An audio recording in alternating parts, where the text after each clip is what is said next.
কোরবানি দেওয়ার পর গোশত 3 ভাগ না করে পুরোটা নিজে খেলেও কি কোরবানি হবে? কোরবানির গোশত কি 3 ভাগ করে 1 ভাগ গরিবদের দেওয়া জরুরি, নাকি পুরোটা নিজেরাও খাওয়া যাবে? কোরবানির গোশত কতদিনের মধ্যে খাওয়া উচিত? সারা বছর কোরবানির গোশত ফ্রিজে রেখে খাওয়া উচিত কি? কোরবানির পশুর গলায় মালা পরানো সম্পর্কে বলবেন। আকিকার পশু জবেহ না করে মূল্য একজনকে দিলে কি হবে? গরু ছাগলের বট খাওয়া কি জায়েজ? পশু নিস্তেজ হওয়ার আগে চামড়া ছাড়ানো যাবে কিনা? বাজারে যে বিভিন্ন নামি দামি ব্র্যান্ডের বডি লোশন এবং ক্রিম পাওয়া যায়, সেগুলো কি ওযু গোসল করার পর ব্যবহার করে নামাজ আদায় করা যাবে? মৃত ব্যক্তির পক্ষ থেকে কোরবানি করা যাবে কিনা? কোরবানির পশু জবে করার পর পেটে বাচ্চা পাওয়া গেলে করণীয় কি? রাসূলুল্লাহ সাল্লাল্লাহু আলাইহি ওয়াসাল্লামের পক্ষ থেকে কি কোরবানি দেওয়া যাবে?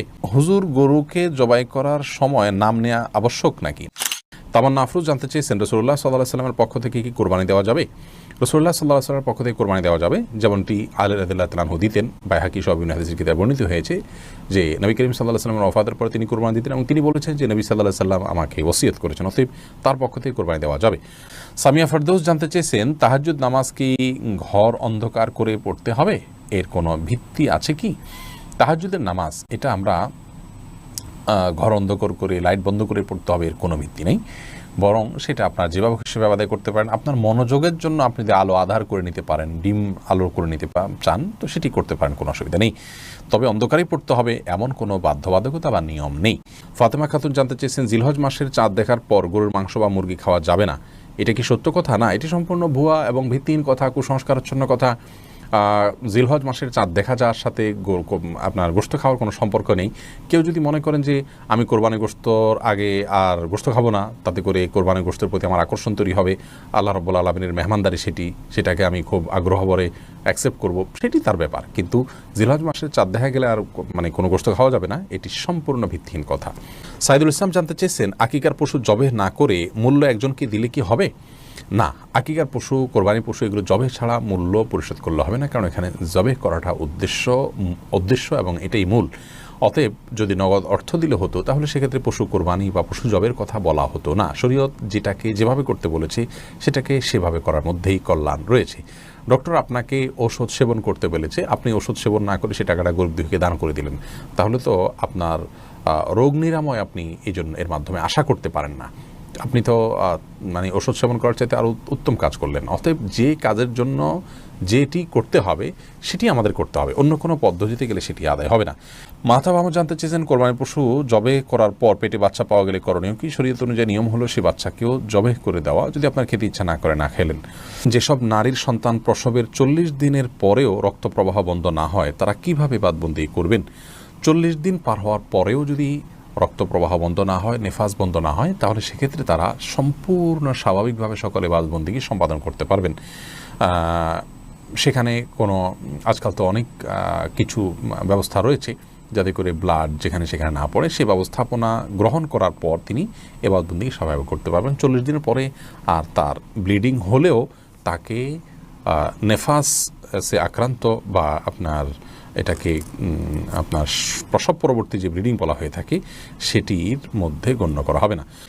এরপরে প্রশ্ন করেছেন রিমি খান, আপনি জানতে চেয়েছেন, বাজারে যে বিভিন্ন নামি দামি ব্র্যান্ডের বডি লোশন এবং ক্রিম পাওয়া যায়, সেগুলো কি ওযু গোসল করার পর ব্যবহার করে নামাজ আদায় করা যাবে?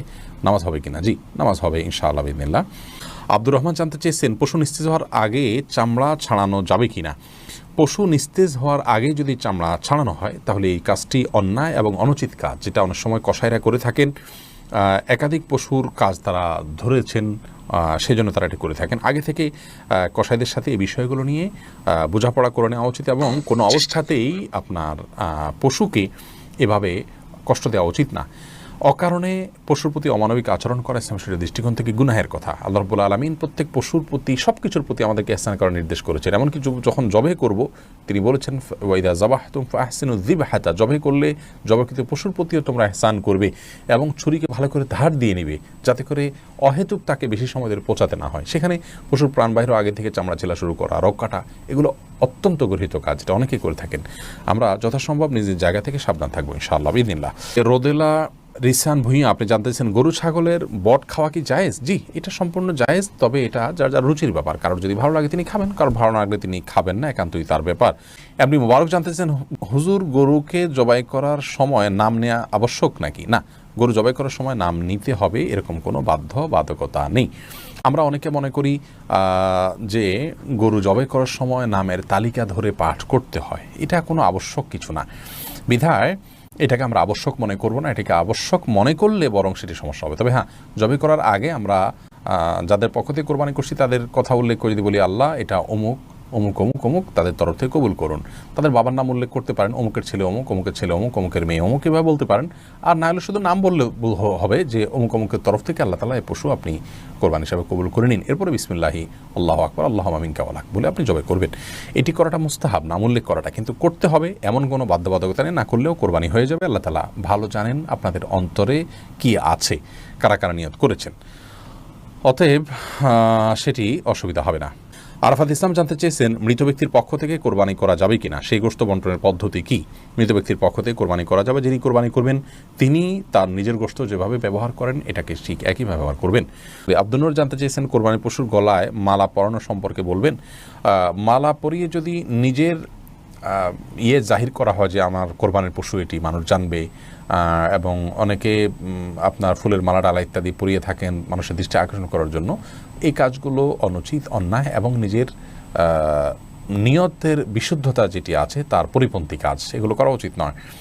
আর যদি নিছক গরুকে আপনার মায়া করে বা আপনার স্নেহ করে মালা পরানো হয় সেটি ভিন্ন বিষয়। কিন্তু সচরাচর আমাদের সমাজে যে মালা টালা পরানো হয় এগুলো এক ধরনের আপনার কি বলা যায় লৌকিকতা, এটা এক ধরনের প্রদর্শন ইচ্ছা থেকে হয়ে থাকে। আমরা সেগুলো না করার জন্য পরামর্শ দিব। এরপরে সাদিয়া আক্তার প্রিয়া জানতে চেয়েছেন, কোরবানির গোশত কতদিনের মধ্যে খাওয়া উচিত? সারা বছর কোরবানির গোশত ফ্রিজে রেখে খাওয়া উচিত কি? বল সাদিয়া, কোরবানির গোশত ফ্রিজে রেখে আপনার খেতে হবে এমন কোনো বাধ্যবাধকতাতে নেই। আমরা এটা কিছুদিন খেলাম, এটা দিয়ে আমাদের 6 মাসের গোশত কেনার কাজ সারলাম, এমনটি করাটা জাস্ট মানে কোরবানির সাথে যায় না, অনুচিত এটুকু বলতে পারি। কিন্তু এরকম কোনো সীমানা বলে দেয়নি শরীয়ত যে এর বেশি রাখা যাবে না। কেউ যদি 6 মাস 8 মাস রেখেও খায় তার কোরবানি হয়ে যাবে ইনশাআল্লাহ বিইذনিল্লাহ। কিন্তু এটাকে দিয়ে আমার পরবর্তীতে গোশত কেনা থেকে আমি বেঁচে গেলাম, এটা দিয়ে সারলাম, এই মানসিকতা রেখে অনেকে কোরবানি দেন, সেটা উচিত না। বাট আপনি চাইলে যে কোনো সময় পর্যন্ত রেখে এটি খেতে পারেন। জামিল আহমেদ মাহদি আপনি জানতে চেয়েছেন, কোরবানি দেওয়ার পর গোশত 3 ভাগ না করে পুরোটা নিজে খেলেও কি কোরবানি হবে? কোরবানি গোশত কি 3 ভাগ করে 1 ভাগ গরিবদের দেওয়া জরুরি, নাকি পুরোটা নিজেরাও খাওয়া যাবে? জামিল মাহদি, কোরবানির গোশতের 3 ভাগ করা এটা আবশ্যক নয়, মুস্তাহাব। আল্লাহ রাব্বুল আলামিন কোরআন কারীমে যেহেতু 3টা শ্রেণীর কথা বলেছেন, ফাকুলু মিনহা ওয়া আত'আমুল কানিআ ওয়াল মু'তাররা, অন্য আয়াতে আল্লাহ বলেছেন ফাকুলু মিনহা ওয়া আত'আমুল বাঈসাল ফাকির।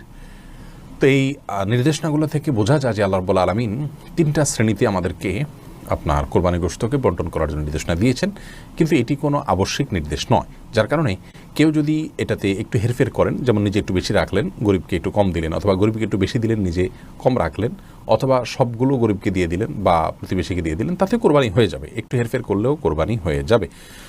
এটার সাথে কোরবানি শুদ্ধ অশুদ্ধ হওয়ার বিষয়টি আসলে নির্ভর করে না। আমরা এটাকে যতটা খুব সিরিয়াসলি দেখি।